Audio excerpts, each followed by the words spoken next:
ये बबर धमकियाँ हैं, ये बबर धमकी बोलते हैं इसको। ऐसा बातें पाकिस्तान कर रहा है। अरे भाड़ में जाए, तुम रख लो शिमला एग्रीमेंट बाजू, क्या करना है हमको।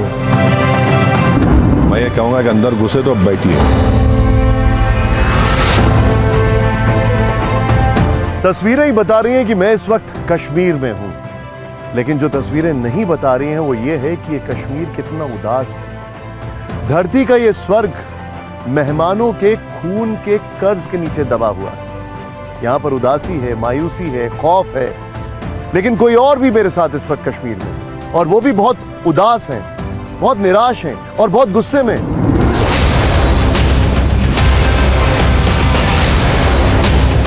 मेरे साथ इस वक्त कश्मीर में, कश्मीर के अवाम के लिए और भारत को एक मैसेज देने के लिए और पाकिस्तान को एक कड़ा संदेश देने के लिए आए हुए हैं असदुद्दीन ओवैसी जी।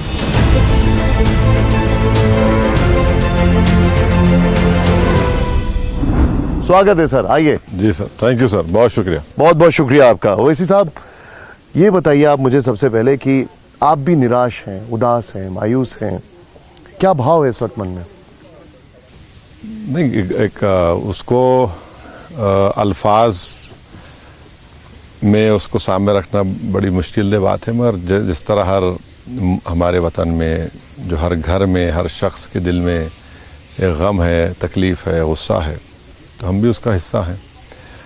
आप और हम अपना अपना काम करते हैं प्रोफेशन के लिहाज से, मगर हम लोग इंसान भी हैं। हमारे घर में परिवार है, हमारे घर में बहनें हैं, बेटियां हैं, बहुएं हैं। तो जब इस तरह के दर्दनाक ख़बर को सुनते हैं और पीड़ित परिवार के लोग आकर ये कहते हैं कि समुदाय पूछकर हमको मारा गया, तो एक लगता है कि शॉकिंग लगता है, तकलीफ़ होती है, और ये हम सोचने में मजबूर होते हैं कि ये करने वाले वाकई में इंसान थे या कोई हैवान थे। इतनी खूबसूरत पहाड़ हैं, ये डल झील का बैकग्राउंड है, लोग यहाँ पर आए, यहाँ से वो लोग पहलगाम गए। पहलगाम में सब कुछ अच्छा चल रहा था, मैगी पॉइंट पे मैगी खा रहे थे, कोई रोपवे पे जा रहा था, जिपलाइन पर जा रहा था। फिर एक घटना होती है, 26 लोगों को मार दिया जाता है। एक वो पिक्चर हम सबके जहन से शायद कभी नहीं जाएगी कि कुछ दिन पहले एक महिला की शादी हुई और वो पति की डेड बॉडी के बगल में बैठे 6 दिन पहले 6 दिन पहले शादी हुई। वो सब आपने जब देखा तो क्या भाव आया था उस वक्त? मतलब व्हाट यू वेंट थ्रू? नहीं, बहुत तकलीफ, बहुत दिल पर एक बोझ, और इस बात को आप हजम नहीं कर पाते हैं कि भाई ऐसा भी कोई कर सकता है कि परिवारों को बांटकर, मर्द लोगों को एक तरफ खड़ा करके और उनकी पत्नियों के सामने, औलाद के सामने, छोटे बच्चों के सामने गोलियां चला रहे हैं। तो ये तो माने वहशी और एकदम शैतानियत थी है, और बहुत बहुत बोझ आज भी है, तकलीफ़ है। और फिर उसके बाद हम जब होम मिनिस्टर जाकर उनके पीड़ित परिवार से मिले, तो वही बड़े दर्दनाक नज़ारे थे। जो लोग ज़ख्मी थे, तो ये क़यामत उन पे बर्पा कर दी गई थी उस दिन उन परिवारों में। ओवैसी जी, चलते हैं कश्मीर की जो संस्कृति का प्रतीक है शिकारा पर। यहाँ पर डल झील एकदम शांत है और कश्मीर एकदम शांत है। अभी कश्मीर को टूरिस्ट का इंतज़ार है, डल झील को लोगों का इंतज़ार है कि कब वो शिकारे पे आएंगे और यहाँ पर फिर से डल झील एकदम खुशहाल, एकदम रोशन हो जाएगी। लेकिन आइए, चलते हैं।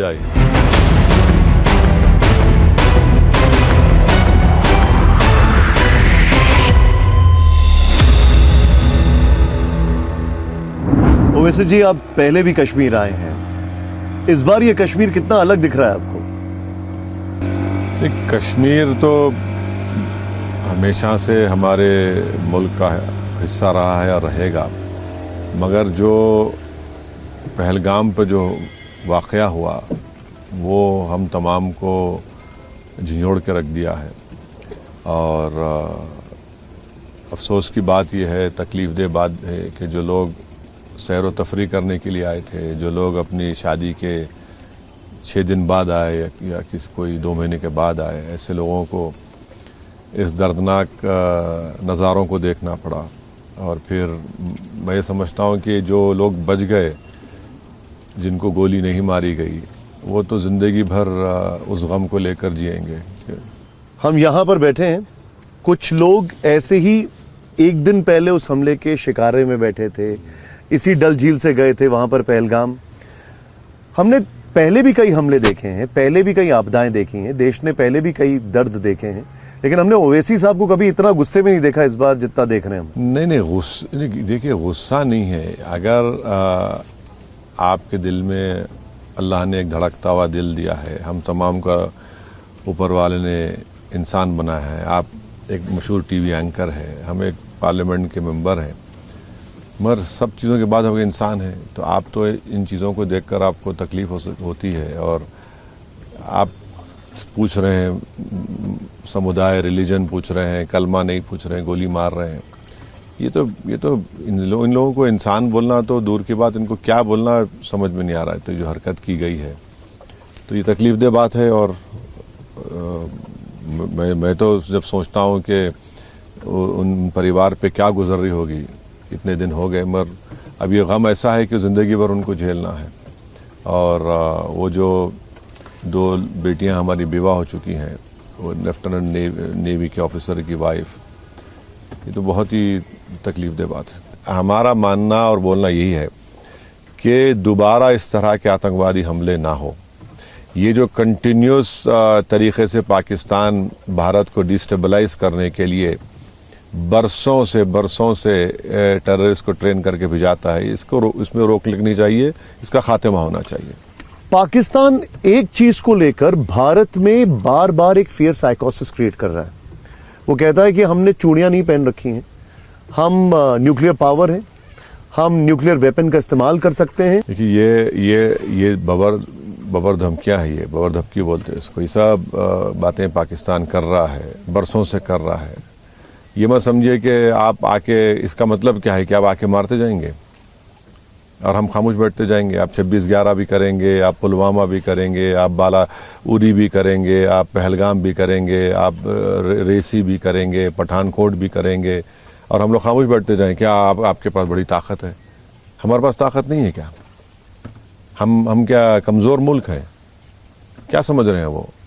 एक फेल्ड नेशन है जहाँ पर आपके मुल्क में खुद लड़ाई झगड़े हैं, आपके पास कई प्रॉब्लम्स हैं, और आप भारत की तरफ नज़र उठाकर देख रहे हैं और इस तरह की बकवास बात कर रहे हैं। तो ये बकवास है, ये बार बार न्यूक्लियर स्टेट है बोल बोल कर अपनी अहमियत को जताने की कोशिश कर रहे हैं वेस्टर्न मीडिया में, वेस्टर्न कंट्रीज़ में।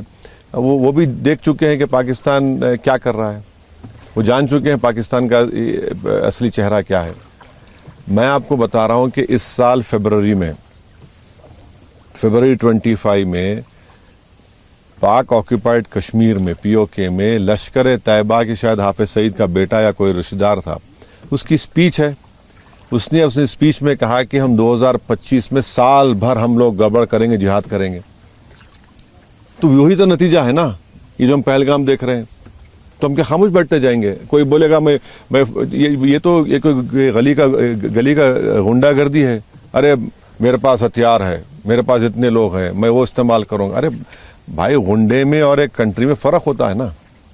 भारत एक कंट्री है और हमारे पास, हम अब उसकी जिम्मेदारी हमारे नागरिकों को बचाने की। आप बार बार डराएंगे, कौन डरेगा? अभी कोई डरने वाला नहीं है उनसे। लेकिन आपने अभी एक बात बोली कि वो एक फेल्ड स्टेट है, एक फेल्ड स्टेट है जिसमें मिलिट्री लीडरशिप डोमिनेट करती है, एक सरफिरा देश है। और ऐसे नहीं, ये सब बातें मैं नहीं मानता। सरफिरा भाई, जहाँ पर देश की सुरक्षा का मामला आएगा तो हर बेजुबान भी सरफिरा हो जाता है।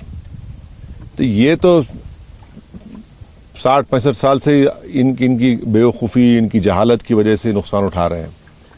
सरफिरा बोलना क्या देश के मामले में कोई सरफिरा नहीं होता है क्या? आप लाशों को देखेंगे तो आपको तकलीफ नहीं होती है क्या? तो ये इनको बोलना ही नहीं चाहिए। लेकिन एक इर्रिस्पॉन्सिबल और फेल्ड स्टेट के हाथ में अगर इतने खतरनाक हथियार हैं, मैं न्यूक्लियर बॉम्ब की बात कर रहा हूं, तो हमें क्या थोड़ा केयरफुल रहने की जरूरत नहीं है? केयरफुल रहेंगे ना। हम ये कैसे समझ रहे हैं कि हमारी सरकार केयरफुल नहीं रहेगी? बराबर केयरफुल रहेगी। हम जानते हैं, हमारे देश जानते हैं इन कैपेबिलिटीज़ को, इनके पास क्या है, क्या कर सकते, क्या नहीं कर सकते। मगर ये आर्गुमेंट बिल्कुल गलत है पाकिस्तान का। हम हमारे पास ये है, हमारे पास वो है, तो हमारे पास क्या है? हम क्या हाथ में फूल लेके, हाथ में पान लेके फिर रहे हैं क्या है? बिलावल भुट्टो वो स्टेटमेंट देते हैं कि हम खून की नदियां बहा देंगे, ये उनका बयान आता है। ये बकवास बात करते हैं। जिसकी माँ को आतंकवादियों ने गोली मार कर हत्या कर दी, जो वापस आई थी बरसों के बाद पाकिस्तान को, अब उनको इसका ख्याल नहीं है कि उनकी माँ को किसने मारा। कम से कम अब उसको तो याद कर लेते। आप तो विक्टिम रहे हैं, पर्सनली विक्टिम रहे हैं, और आप बात कर रहे हैं खून बहाएंगे। ये क्या क्या खून बहाएंगे? आप पाकिस्तान में पंजाब और सिंध में झगड़ा होता है पानी का, उसको तो सॉल्व नहीं कर पा रहे, आप भारत को बोल रहे हैं। पाकिस्तान के एक सांसद हैं, वो ऑन रिकॉर्ड ये कहती हैं कि भारत में अयोध्या के अंदर नई बाबरी मस्जिद की पहली ईंट पाकिस्तान की सेना रखेगी। बिल्ली के ख्वाब में छिचड़े बोलते हैं उसको। आप अपना देख लो, आप क्या कर रहे हैं वहाँ पर। आप शियाओं को मारते हैं, आप सूफियों को मारते हैं, आप क्या क्या नहीं करते वहाँ पर। आप वहाँ के अपने मस्जिदों में खून बहाना रोकिए पहले। आपके मसाजिद में जो खून बह रहा है उसको तो रोकिए। आप हमारे वतन की फिक्र मत करिए। यहाँ का मुसलमान इस्लाम पर चल रहा है। हमारी मसाजिदों को हम आबाद रखें और रखेंगे। हाँ, हमारे मुल्क में जो भी मसले मसाइल है, हम अब संविधान के दायरे में उसको लड़ रहे हैं और हल भी करेंगे। और आप अपनी फ़िक्र करिए, अपनी फ़िक्र करिए, आप अपने मस्जिदों की फ़िक्र करिए। वो लाल मस्जिद के इमाम साहब क्या बोले था सुन लो। अगर कान में रुई है तो निकाल के सुन लो उसको। क्या वो जो आपने ये अच्छा पॉइंट रखा, अगर लाल मस्जिद से ये आवाज़ उठ रही है कि पाकिस्तान में ज़्यादातर हमारे ऊपर अत्याचार हो रहा है, पाकिस्तान में जो मुस्लिम कम्युनिटी है उसके ऊपर अत्याचार हो रहा है और वो सेना का साथ नहीं देंगे, अगर लाल मस्जिद से ये आवाज़ उठ रही है, तो क्या आपको लगता नहीं है कि पाकिस्तान में वो जो एक रिटोरिक होता था कि अलग अलग कम्युनिटीज़ को इस्लाम के नाम पर साथ लाने की कोशिश की जाती थी, जो अयूब खान ने शुरू किया था, वो अब फेल हो जाएगा? पाकिस्तान में बहुत सी ऐसी आवाज़ें हैं, बहुत सी ऐसी आवाज़ें हैं जो इनकी जो धमकियां हैं, इनकी जो डराने की कोशिशें की जा रही हैं, जो इनको पसंद नहीं करती। बहुत से हैं ये जानते हैं कि भारत को तकलीफ देकर, भारत को परेशान करके वो भी सुकून से नहीं रह पाएंगे। वो जानते हैं, हर एतबार से लोग जानते हैं। तो ये जो सो कॉल्ड बेलिजरेंस की जो लाइन ली जा रही है, ये सब दिखावे के लिए और कुछ नहीं है। शाहिद अफरीदी का एक बयान आता है, उससे देश को बड़ी नाराज़गी होती है, हर एक किसी को गुस्सा आ जाता है। निश्चित तौर पे आपको भी गुस्सा आया होगा। आपका क्या जवाब है? जेंटलमैन्स गेम खेलने वाले शाहिद अफरीदी ऐसे बयान देते हैं। सर देखिए, ये सब छोटे मोटे क्रिकेटर हैं, इनको ना नेशन बिल्डिंग मालूम, क्योंकि ये देखे ही नहीं नेशन बिल्डिंग किसको बोलते हैं, ना इनको इंसान की जान की कीमत क्या होती है इनको नहीं मालूम। तो ये बकवास बकते रहते हैं। मगर मेरा मानना है कि मैं शुरू से कहा है कि हम जब कभी भी पाकिस्तान से बड़े बड़े टूर्नामेंट्स में हिस्सा लेते हैं, मेरा स्टैंड ये रहा कि इनसे मत खेलिए। आप क्यों खेलते स्पोर्ट्स?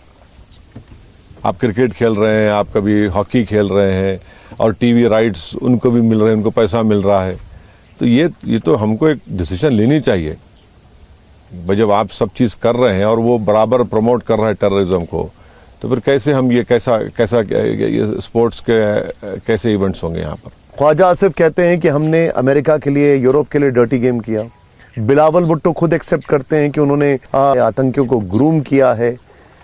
इन दोनों चीज़ों को अगर आप देखते हैं तो आप कैसे असेस करते हैं? तो पूरा ओपनली कबूलनामा है उनका। ये तो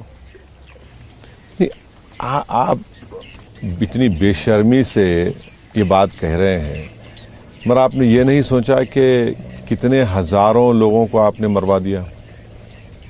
आपका ज़मीर अब जागा, जब नहीं जागा ज़मीर आपका, जब आपको इस्लाम याद नहीं आया। अब इस्लाम याद आ रहा आपको, जब आपको कुरान और अल्लाह के रसूल सल्लल्लाहु अलैहि वसल्लम की तालीमात याद नहीं आई, अब याद आ रहा आपको। तो इसका मतलब ये है कि आप सिर्फ इस्लाम को इस्तेमाल करते भारत के ख़िलाफ़, और जब आप इस्तेमाल हुए उन वेस्टर्न पावर्स के साथ, तो आप क्या थे? जब मुसलमान नहीं थे क्या जब आप? ये देख लीजिए कितना इनकी हिपोक्रेसी इसमें है। यानी आप बोल रहे कि हम डर्टी गेम का हिस्सा थे। आपने कितने लोगों को मरवाया? कितने कहाँ दुनिया में लोग मारे नहीं गए। 26/11 का हमारे पास वाक़या हुआ, आपने कितने लोगों को गुंटानामो बे पहुंचा दिया। वो क्या था फिर? यही तो इनका प्रॉब्लम है कि किसी के नाम पे बिक जाते हैं, हाईएस्ट बिडर के नाम पे बिक जाते हैं, और फिर चंद सालों के बाद बोलते हैं कि हाँ हाँ वो ऐसा था, अब नहीं है। अभी भी हो रहा है ना, अभी भी कर रहे हैं, कहाँ नहीं कर रहे हैं, हर जगह कर रहे हैं। आप जो बात कर रहे हैं ओवैसी जी, मैं अब ये जो मैं आपसे सवाल पूछ रहा हूँ ये इसलिए क्योंकि आपका ये वाला जो ब्रॉडकास्ट है ये इंटरनेशनल जो हमारे ऑडियंस है वो भी देख रहे हैं। मैं बात कर रहा हूँ लियाकत अली की, मैं बात कर रहा हूँ अयूब खान की, मैं बात कर रहा हूँ जनरल परवेज मुशर्रफ की, मैं बात कर रहा हूँ जनरल कियानी की। उनका हमेशा से एक ही रिटोरिक रहा है पाकिस्तान के लिए। जब वो भारत की प्रगति देखते हैं तो वहाँ के लोग आवाज़ उठाते हैं, लेकिन फिर वो इस्लाम के नाम पे सबको इकट्ठा करने की कोशिश करते हैं। ये एक रिटोरिक को अभी आपने कुछ कहा है, अगर आप चाहें तो इसके ऊपर आप हमें वहाँ की जनता को आप क्या मैसेज देना चाहते हैं? वहाँ की जनता को, वहाँ की आवाम को हम यही बताना चाह रहे हैं कि आप ये देख लीजिए कि दोनों देश एक ही वक्त में आज़ाद हुए, एक ही वक्त में आज़ाद हुए। आज भारत किस मुकाम पर खड़ा है? आप क्यों उस मुकाम तो छोड़िए, आप तो कोसों कोसों नज़र नहीं आते। क्यों, क्या वजह है? कभी आप अपने हुक्मरानों से पूछा आपने कि आखिर क्या वजह है कि आपके पास इतने ज़्यादा लोग गरीब हैं, भूखे हैं? ठीक है, भारत में भी गरीबी है, इसका इनकार नहीं है, मगर यहाँ पे प्रोग्राम्स हैं, सब होता है। आखिर क्या वजह है कि आपके बॉर्डर्स अभी सेफ नहीं है? आखिर क्या वजह है कि जो बेचारे टू नेशन थ्योरी के नाम पर बड़ा फखरिया भारत छोड़कर भागे थे, आज उनको महाजिर कहकर पुकारते हैं। फिर वो महाजिरों में भी दो ग्रुप हो गए, एक साहब लंदन में बैठे, एक साहब यहाँ बैठे हैं। तो ये क्या, ये तो दीन इस्लाम तो नहीं रहा ना। अगर आप इस्लाम की बात कर रहे हैं तो फिर आपको ये देखना पड़ेगा कि इस्लामी तालीमात को अगर आप सामने मलूज रखेंगे तो फिर ये सब कैसे हो रहा है आपके मुल्क में? आप भारत पे उंगली उठाते, ठीक है, हम तो कोई थियोरेटिकल कंट्री नहीं है, मजहबी कंट्री नहीं है। यहाँ पे तो हमारा कोई इस देश का रिलीजन ही नहीं है। हम सब रिलीजन को मानते, जो किसी भगवान अल्लाह को नहीं मानता उसको ही मानते हम। पर आपके पास तो ज़रूरी है कि आपका प्रेसिडेंट, आपका प्राइम मिनिस्टर मुसलमान ही हो। तो आप ये क्या किया आपने? फिर कौन सा आपने क्या हासिल किया? आप न्यूक्लियर बॉम्ब की बात करते हैं भाई, जो आपके लोग गरीबी में पिस रहे हैं, पिट रहे हैं, उनके बारे में तो बताइए। कितना वहाँ पर अज़बियत के मज़ाहरे होते हैं, वहाँ पे सब लोग देख रहे हैं, जानती हैं दुनिया इस चीज़ों को। इंडस वाटर ट्रीटी रद्द कर दी गई और इसको लेकर बहुत सालों से मंथन चल रहा था और कई ऐसे ट्रिगर पॉइंट्स आए जब लगता था कि शायद ये फैसला हो जाएगा। फाइनली ये फैसला हो गया है। ओवैसी साहब इसको लेकर क्या कहते हैं? नहीं, हमने तो इंडस वाटर ट्रीटी को अबेंस पर रखा है, और जहाँ तक जो एक्सपर्ट्स को मैं जानता हूँ, मेरी बात हुई है या मैं थोड़ा पढ़ा हूँ, पहलगाम नहीं भी होता तो ये अबेंस में जाने वाला था, क्योंकि जो ट्रैक 2 की डिप्लोमेसी एक किसी गल्फ कंट्री में हुई थी जिसको यूनाइटेड किंगडम के कोई ऑर्गेनाइजेशन ने स्पॉन्सर किया था। वहाँ पर तो हमारा क्लियर कट स्टैंड था कि हम इसको रीनेगोशिएट करना चाहते हैं, ये हमारे को पसंद नहीं है, हमारे फेवर में नहीं है। तो पहलगाम अगर नहीं बता तो ये तो इंडस वाटर ट्रीटी वॉज अपने नाम, उसको तो रीनेगोशिएट करना ज़रूरी था। और अभी तो हमने पानी छोड़ा है, तो सही है। अगर आप यही करते रहेंगे तो फिर हमारे पास ऑप्शन बचता क्या है? फिर अबेंस में रखा है, और मुझे यकीन है कि जो जितने डैम्स बनाना है हम डैम्स बनाएंगे। जो पावर प्लांट पे काम होना है ताकि कश्मीर के लोगों को पावर मिले। यहाँ पर बिजली का बहुत बड़ा प्रॉब्लम होता है वैली में विंटर में, तो करना चाहिए, हमको बिल्कुल करना चाहिए। अब अबेंस पर रखे, एक ही बात है कि क्योंकि वर्ल्ड बैंक उसमें है, वो गवर्नमेंट को देखना पड़ेगा। लेकिन एक पक्ष ये कहता है कि ये जो कुछ भी किया गया सब आई वॉश है। उस पक्ष का ये कहना है कि आप इतना पानी रोक ही नहीं सकते हैं, और अगर आप डैम्स बनाने की बात करें तो उसमें तो सालों लग जाएंगे। हाँ, तो शुरू तो करना पड़ेगा ना। जब पानी हमारे पास से जा रहा है तो हमको पानी की ज़रूरत है, हम डैम्स बनाएंगे। आज शुरू करेंगे तो कल तो काम मुकम्मल होगा। बिल्कुल शुरू करना चाहिए, और हम बनाना शुरू करें। जहाँ हम शुरू कर सकते शुरू करें, और पानी तो छोड़ना है, तो अब पानी छोड़ने की जिम्मेदारी, हम पानी रख नहीं सकते, मगर पानी हम कब छोड़ेंगे हम तय करेंगे ना। ये नहीं देखेंगे कि वहाँ पर सोइंग सीजन चल रहा है, नहीं, हम अपना फैसला हम करेंगे। तो इतना तो उनको मालूम होना चाहिए। और ये आप देखिए, देश को बचाने के लिए, देश को आतंकवादी हमले से रोकने के लिए हमको इकदाम करना पड़ेगा। लेकिन पाकिस्तान कहता है कि जो आपने इंडस वाटर के साथ किया है वो एक्ट ऑफ वॉर है, और इसका जवाब हम शिमला एग्रीमेंट के तौर पर दे रहे हैं कि शिमला एग्रीमेंट। अरे भाड़ में जाए, तुम रख लो शिमला एग्रीमेंट बाजू, क्या करना है हमको। तुम आकर पहलगाम में गोली मारेंगे और तुम बोलेंगे पानी ये एक्ट ऑफ वॉर है। ये क्या है? ये क्रिकेट है, ये एक्ट ऑफ वॉर नहीं है आपका जो आपने पहलगाम में किया है। नहीं, जरा तो इंसानियत रखो और उसको इस तरह से तो मत बोलो। एबेंस में रखा है, ट्रीटी खत्म कहाँ हुई, हमने एबेंस में रखा है, एबेंस में है वो। और सही है, पानी नहीं रखेंगे, मगर पानी हम जब छोड़ेंगे, हम छोड़ना है जब छोड़ेंगे। वैसे साहब, हम डल लेक पर हैं और यहाँ से अब हम आ गए हैं चार चिनारी। यहाँ पर बहुत भीड़ होती थी, बड़ा अच्छा टूरिस्ट प्लेस था, ये बहुत अच्छा टूरिस्ट प्लेस था, और अब पूरा खाली पड़ा हुआ है, लोग नहीं आ रहे हैं, खौफ है। ये जो बता रहे हैं कि यहाँ के जो लोग हैं उनसे जब बात हो रही है वो कह रहे हैं कि सब कुछ ट्रैक से हट गया है। आइए ज़रा वहाँ चलते हैं।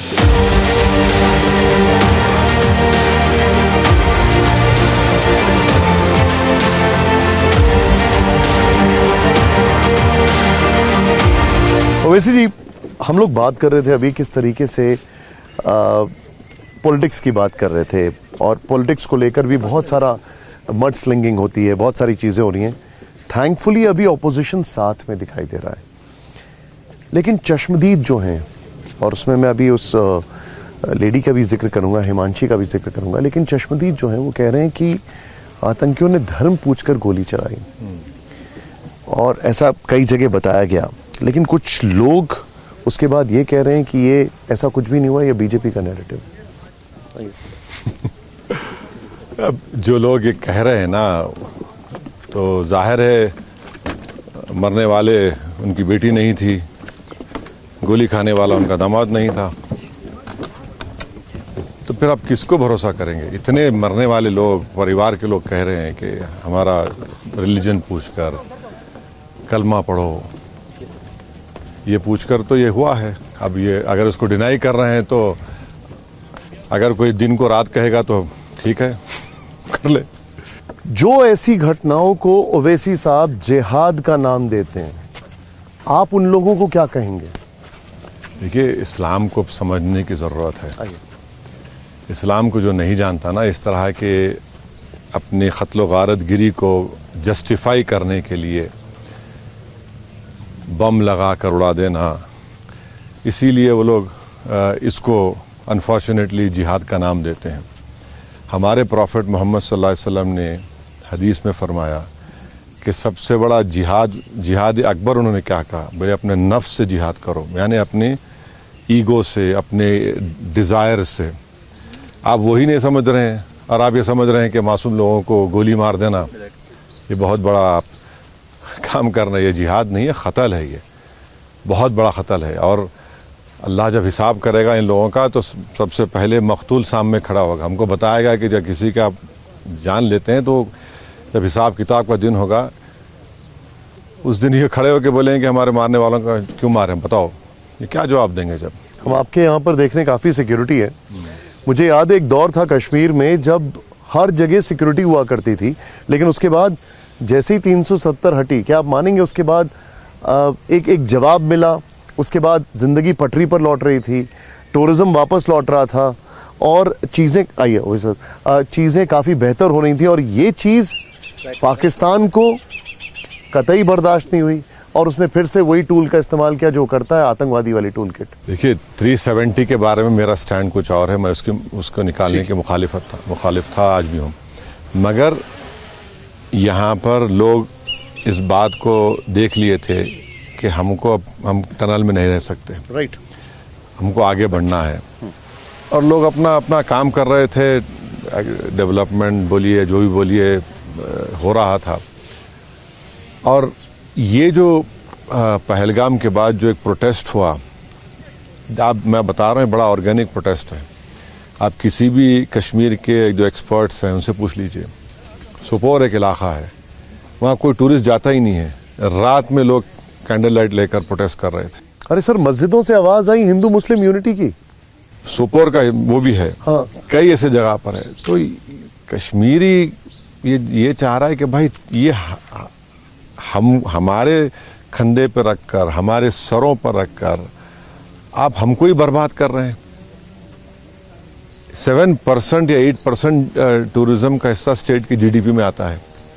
अब आप बताइए, आपने पूरों को बेरोजगार कर दिया यहाँ पर। हम तो आपके प्रोग्राम के जरिए से भारत के नागरिकों से अपील करेंगे कि वो आए कश्मीर को। जी क्या हाँ, बात है। बिल्कुल आना चाहिए। चार चिनार में हम लोग यहाँ पर हैं, वो पीछे आपको डल झील दिखाई दे रही है और ओवैसी साहब के साथ ये एक बड़ा ही खास और एकदम अलग तरीके का एक्सक्लूसिव इंटरव्यू चल रहा है यहाँ पर।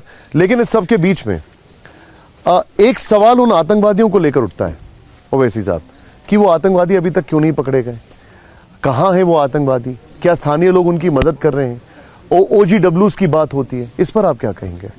नहीं, मैं नहीं समझता कि उनको लोकल सपोर्ट जैसा हम एज्यूम कर रहे हैं। हाँ, ब्लैक शिप कहीं पर भी होंगे, वो ब्लैक शिप निकल जाएंगे, मगर कश्मीरी सोसाइटी एट लार्ज, मैं आपसे कह रहा हूँ कि ये इसको पसंद नहीं करते, इसका कंडेम कर रहे हैं। इसका प्रोटेस्ट आज भी हो रहा है। हर घर में, जितने कश्मीरी में दोस्तों को जानता हूँ, उन घर में एक मातम का माहौल है। तो अब जितने लोग हैं, मगर एक बात का हमको खास ख्याल रखना है कि हम इस गोल्डन अपॉर्चुनिटी को इस्तेमाल करें और कश्मीरियों को हम करीब करें। और जितना ये ऑर्गेनिक प्रोटेस्ट है, ये गोल्डन और हिस्टोरिकल मोमेंट है हमारे लिए कि हम, भारत सरकार इसका सही, इससे फ़ायदा उठाए, इससे और इन लोगों को कॉन्फिडेंस दें। और कश्मीरियों पर जो देश के मुख्तलिफ जगहों पर 15-16 जगह पर कश्मीरी स्टूडेंट्स पर हमला, वो नहीं होना चाहिए, बिल्कुल रुकना चाहिए। वो कश्मीर हमारा है, कश्मीरी भी हमारे हैं। हम सिर्फ ज़मीन से मोहब्बत नहीं करते, हम ज़मीन पर बसने वालों से भी मोहब्बत करते हैं। अब यहाँ पर हम आए, देखिए कितने खूबसूरत यहाँ पर फिरन है। ये मुझे बताइए, आप यहाँ पर पहले कितने लोग आया करते थे? यहाँ जनाब होता था सुबह के टाइम 1 बजे तक नजदीक 200-300 आदमी आता था चार चिनार के ऊपर। 200-300 लोग? 300 लोग ज्यादा चलता था। राजा ट्रोल हो रहने का, वो बम्बई का सर, वो ज्यादातर चलता। तो आपका वैसे अमूमन कितना बिजनेस हो जाता था? हमारा बिजनेस दिन को होता था 2000, 3000, 4000 पर डे। और वीकेंड्स पे ज्यादा होता हाँ होगा? जी, अभी तो कुछ नहीं है। और अभी क्या हाल है जब से ये हुआ है पहलगाम वाली घटना? तब से 10 रुपये भी नहीं होता है सर, यहाँ कमाई कुछ भी नहीं। शाम को आता है, सुबह निकलता है। गवर्नमेंट को पैसा देना है हमको, गार्डन्स डिपार्टमेंट को, टूरिज्म को, वो तो भरना है। आप ओवैसी साहब क्या कहेंगे इन लोगों के लिए, आप और इन लोगों को क्या? नहीं, हम तो केंद्र सरकार से ये अपील करेंगे, स्टेट गवर्नमेंट से, कि ऐसे लोगों को लोग कुछ इनके लिए कुछ सोचें, इनकी मदद करें। किस तरीके से मदद कर सकते हैं वो करें। हम अपनी तरफ से मदद ये कर सकते हैं कि हम अपने देशवासियों से अपील करेंगे कि वो आए आप कश्मीर को। सही बात है। आइए यहाँ पर देखिए, रहिए, ये हमारे देश का अटूट हिस्सा है। कश्मीरियों की मदद करिए। और ज़ाहिर है यहाँ पर जो खूबसूरती है, मौसम है, वो हमारे देश के किसी और हिस्से में आपको नहीं मिल सकता है। अब एक पक्ष ये कहता है ओवैसी साहब कि जिस तरीके से पंजाब में आतंकवाद को खत्म किया गया, कश्मीर में भी वो पॉसिबल है, फीजिबल है। भले ही अलग टरेन्स हैं, अलग इकोसिस्टम है, लेकिन उसमें कश्मीर के जो लोकल्स हैं उनका सपोर्ट बहुत ज्यादा चाहिए होगा, जैसे पंजाब में मिला। पंजाब का जो है ना, पंजाब की बहुत बुरी मिसालें भी हैं। बिल्कुल ठीक। और ऑपरेशन ब्लू स्टार है, तो एक स्कार है वो। तो हम तो उस तरह की हरकत नहीं करनी चाहिए थी, ना हमको करना है। हमको ये करना है जो हम अभी तक करते आए हैं कश्मीर में, कि कश्मीर के नौजवानों को, कश्मीर के ट्रेडर्स को, उनके हॉर्टिकल्चर को और प्रमोट करें। और बहुत ज़रूरी है कि हम उनको और एक सेंस ऑफ बिलोंगिंग दें कश्मीरियों को। बहुत बड़ा मसला हल हो जाएगा। आपने अभी एक बहुत स्ट्रांग मैसेज दिया, लेकिन फिर से ये बहस शुरू हो गई है कि आतंकवाद का धर्म होता है या नहीं होता है? आतंकवाद खुद एक धर्म बन चुका है। Well said. टेररिज्म खुद एक धर्म बन चुका है। तो अब एक नया रिलीजन टेररिज्म है आजकल। तो अब उसको वो अपने हैवानियत को, अपने एक्शंस को छुपाने के लिए वो धर्म का सहारा लेते हैं। मैं आपसे ये सवाल इसलिए पूछ रहा हूँ क्योंकि जब हम इसकी बात करते हैं तो हम देखते हैं कि आतंकवादियों के जो जनाजे होते हैं उसमें बहुत भीड़ आती है। देखिए आप जो है ना इंद्रेश कुमार के स्टेटमेंट की बात कर रहे हैं। जी। एक बात समझिए कि नाथूराम गोडसे को सज़ा हुई, उनके आखिरी रसूमात या उनके फाइनल राइट्स कैसे हुए? उनके मज़हब के मुताबिक हुई ना हुई। तो ये भी होता, आतंकवादी मारा गया, हमने मुठभेड़ हुई, मार दिए। अब उसका क्या रिलीजन था नहीं था वो उनके परिवार तय करेंगे। तो इस तरह के स्टेटमेंट्स अगर इंद्रेश कुमार आरएसएस के एक जिम्मेदार हैं और वो मुस्लिम राष्ट्रीय मंच को हेड करते हैं, उनके सो कॉल्ड गार्डियन है वो, ये तो गलत स्टेटमेंट है उनका बिल्कुल। एक चीज़ मुझे बताइए ओवैसी साहब, मैं एक चीज़ को लेकर बड़ा अंदर से परेशान हूँ। जब हमने पहलगाम देखा तो हमने कश्मीर के लोगों की वो स्टोरीज देखी जो मुझे याद है एक ज़माने में जब बॉम्बे में सीरियल बॉम्ब ब्लास्ट हुआ था तो वो स्टोरीज हमने बॉम्बे में देखी थी, कैसे बॉम्बे के लोगों ने मदद की। जब आतंकवादी हमला होता है तो पहलगाम में जो पिट्ठू वाले लोग हैं, जो वाले लोग हैं, वो लोगों को बचा के लेके जाते हैं, वो अलर्ट कॉल देते हैं। एक तो जान दे दिया ना, एक ने जान दे दी, हथियार छीनने को, कुछ हथियार बच्चों को छीना। लेके चले गए, कुछ महिलाओं को लेकर चले गए। बिल्कुल। और वो केस स्टडीज और वो ऐसी हैं कि अभी भी रोंगटे खड़े कर देती हैं किस तरीके से उन्होंने वो अपना वैलर दिखाया। लेकिन उसके बाद इन लोगों को ट्रोल किया जाता है, बाहर वाले लोग कश्मीरियों के ऊपर दाग लगाते हैं। आप यही तो मैं कह रहा हूं कि ना सिर्फ कश्मीर बल्कि कश्मीरियों से मोहब्बत करने की ज़रूरत है। एक तो उनमें इंसानियत जिंदा है, दूसरा वो जानते थे कि हमारे पास ये हमारे टूरिस्ट, हमारे मेहमान हैं, और सबसे बड़ी बात उनको ये थी भाई हमारे देश का हिस्सा है, इसीलिए वो ये सब चीज़ों को ये तकालीफ को झेले। बड़ा परेशान करती है वो लेडी जिसने अपना हस्बैंड खोया, जिसका वो एक फोटोग्राफ हर जगह है कि हस्बैंड के बगल में वो बैठी हुई है, उसकी लाश पड़ी हुई है। मैं बोलना नहीं चाह रहा था ये शब्द। उसकी अभी शादी हुई है, हिमांशी नाम, 6 दिन पहले। हिमांशी। अब वो जब एक पॉजिटिव मैसेज देने की कोशिश करती है कश्मीर के लिहाज से तो उसको ट्रोल करते हैं। नहीं, ट्रोल किस तरह कर रहे हैं? इतनी बेशर्मी से, इतनी गंदगी से ट्रोल कर रहे हैं। अरे भाई उसका गम आप और हम नहीं समझ सकते। 6 दिन की शादी के बाद वो आती है अपने पति के साथ और बेवा बनकर लौट कर जाती है, और वो ये कह रही है कि मुसलमान और कश्मीरियों से आप नफरत मत करिए। ये मैं कह रहा हूँ कि बहुत ही स्ट्रांग, और इन्हें इस तरह का स्टेटमेंट देने के लिए उसमें इंटेलेक्चुअल ऑनेस्टी चाहिए, और उसने इंटेलेक्चुअल ऑनेस्टी के तहत ये बात कही है। मगर उसके बाद आप उस पर पर्सनल अटैक्स कर रहे हैं। अरे गंदगी की हद कर दिए। कुछ तो इनमें एहसास होना चाहिए इन लोगों को कि भाई तुम्हारी वो, अगर तुम उसको अपनी बेटी या बहन नहीं समझते, कम से कम इंसान तो समझो यार। उसने गलत क्या कहा, उसकी तकलीफ को तुम समझो। उसके बावजूद भी वो कह रही है कि हमारे देश के हित में नहीं है कि हम इस तरह की हरकत करें, मगर आप पर्सनल अटैक्स कर रहे हैं। मैंने अगर आप पढ़ेंगे वो तो आपके रोंगटे खड़े हो जाते हैं। आपको लगता है कि यार ये लोग ये जो लिख रहे हैं और जो गोली चला है, तुम दोनों में फ़र्क क्या है? तुम अल्फाज से उसको दोबारा मारने की कोशिश कर रहे हो उस लड़की को, और उन्हें गोली चला कर उसके पति को मार दिया। आप पहलगाम जाएंगे? पहलगाम सर मेरे में हिम्मत नहीं है वहाँ जाकर उस जगह पर ठहरना, उस जगह पर बड़ा तकलीफ दे रहेगा वो। और हिमांशी के पास जाएंगे आप? मिलना चाहेंगे? नहीं, जाना ज़रूरी नहीं है। जो उस हमारी बेटी ने कहा उसको सच मानकर उस पर अमल करने की ज़रूरत है। आप जाएंगे, टीवी कैमरा होगा, बट आपको तो उसकी सच्चाई को फैलाने की ज़रूरत है, उसके स्टेटमेंट को समझाने की ज़रूरत है। और जो लोग उस पर अटैक कर रहे हैं उनको रोकना चाहिए सरकार को। मैं थोड़ा सा आगे की तरफ चलते हैं। कुछ दिन पहले, पहलगाम हमले के कुछ दिन पहले, हर किसी का ये मानना है कि एक ट्रिगर पॉइंट था, उस तरफ चलेंगे। एक ट्रिगर पॉइंट था, और वो ट्रिगर पॉइंट था पाकिस्तान के आर्मी चीफ का वो स्टेटमेंट जो उन्होंने बाहर से आए पाकिस्तान के लोगों को दिया था, और उसमें उन्होंने 2 नेशन थ्योरी की बात फिर से दोहराई। उन्होंने कहा कि हिंदू और मुस्लिम कभी भी साथ नहीं रह सकते। आप इस पर क्या कहेंगे?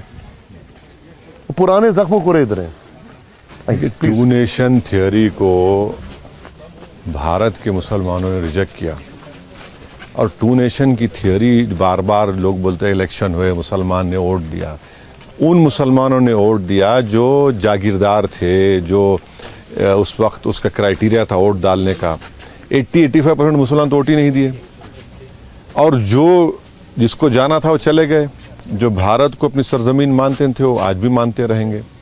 तो टू नेशन के पैगाम को तो हमने नकारा, उसको ठुकरा दिया। वो समझते नहीं उस बात को। हमारे पास तो एक से एक इस्लामिक स्कॉलर है, उस ज़माने में थे। कौन थे?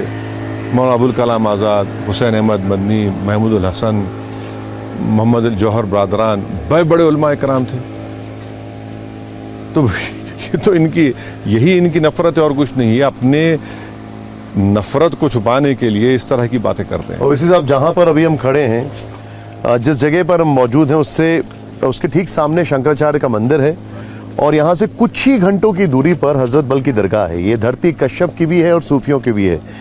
आपकी नज़र में कश्मीरियत की परिभाषा क्या है?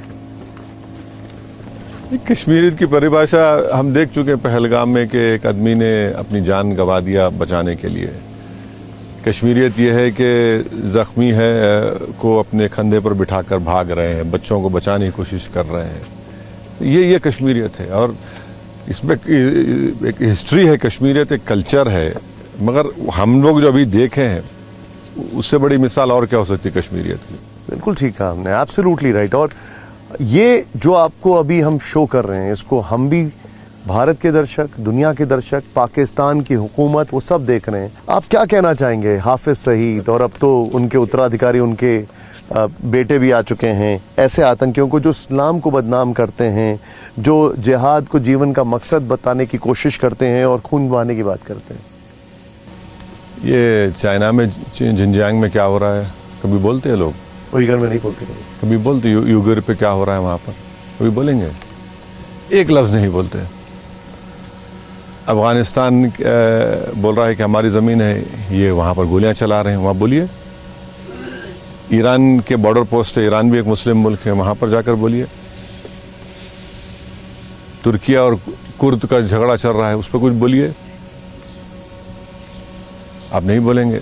देखिए, ये नफ़रत है उनको इस सरज़मीन पर बसने वाले लोगों से। तो अपने हैवानियत को छुपाने के लिए वो अनफॉर्चुनेटली इसको कोई नाम दे देते हैं। ओवैसी साहब, हमने बड़ी डिटेल में आपसे बातचीत की, एक एक पहलू पर बातचीत की। बहुत ज़्यादा दूर नहीं है यहाँ से पाकिस्तान, लेकिन अभी तो सब टेररिस्ट कैंप छोड़ के भाग चुके हैं वहाँ पर, ये भी जानकारी है हमारे पास। लेकिन यहाँ से एक लास्ट मैसेज पाकिस्तान के लिए, आतंकवादियों के लिए, और वहाँ पर जो भी परपेट्रेटर्स हैं उनके लिए आप क्या देना चाहेंगे? अगर अब वाकई में दीन इस्लाम की तालीमात को वो लोग मानते हैं तो उनको ये दीन इस बात की इजाज़त नहीं देता कि आप मज़हब के नाम पर किसी का क़त्ल करें। आपको दीन इस बात की इजाज़त नहीं देता कि अगर कोई गैर मुस्लिम भी है तो आप उसकी जान नहीं ले सकते। और इस्लाम तो आतंकवाद को ख़त्म करने के लिए आया। कुरान का जो पैगाम है कि मज़लूम की जान मत लो, अगर वो इन चीज़ों को समझ लें, क्योंकि आपने तो मज़हब के नाम पर मुल्क बनाया, मगर आप मज़हब पे तो नहीं चल रहे हैं। आप हैवानियत को प्रमोट कर रहे हैं, आप आतंकवादियों को, शयातीन को पनाह दे रहे हैं, और आप बजाय अमन को फैलाने के आप क़त्ल गारतगिरी को आम कर रहे हैं। बहुत बहुत शुक्रिया ओवैसी साहब, हमसे जुड़ने के लिए, हमसे बातचीत।